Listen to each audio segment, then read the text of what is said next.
بسم اللہ الرحمن الرحیم۔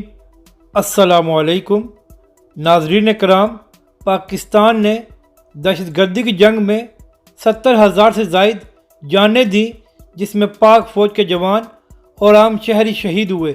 اس کے بعد پاکستان نے بڑی محنت کر کے اس جنگ کو جیتا، لیکن گزشتہ کچھ عرصے سے ایک بار پھر پاکستان میں دہشت گردی کے واقعات دوبارہ ہونا شروع ہو گئے ہیں۔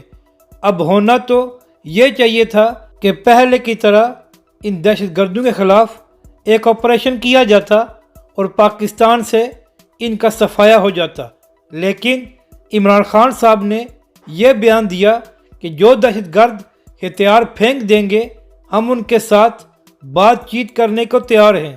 لیکن یہاں پر اہم سوال یہ ہے کہ اس سے پہلے یہی دہشت گرد کتنی بار ریاست پاکستان سے دھوکہ کر چکے تھے۔ انہوں نے مذاکرات کے نام پر وقت مانگا اور اس کے بعد پاکستان پر حملے کیے گئے، اور اس بار بھی ایسا ہی کیا گیا ہے۔ انہی دہشت گردوں نے 2-3 مہینے لیے اور پاکستانی حکومت سے سیز فائر کی کہ ہم آپ کے ساتھ مذاکرات کریں گے۔ اس دوران ان دہشت گردوں نے اپنی طاقت کو اور اپنے لوگوں کو اکٹھا کیا، تو آج ایک بار پھر پشاور میں ایک مسجد کے اندر خودکش دھماکہ کیا گیا ہے، جس کے نتیجے میں 54 سے زائد پاکستانی شہید ہو گئے ہیں۔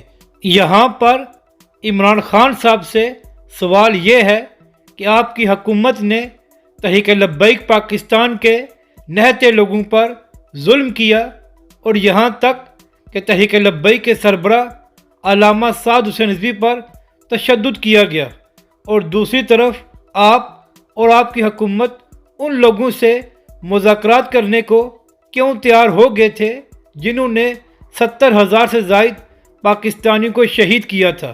اگر آپ اسی طرح مذاکرات پر وقت ضائع کرتے رہیں گے تو پاکستان سے دہشت گردی کا خاتمہ نہیں ہوگا۔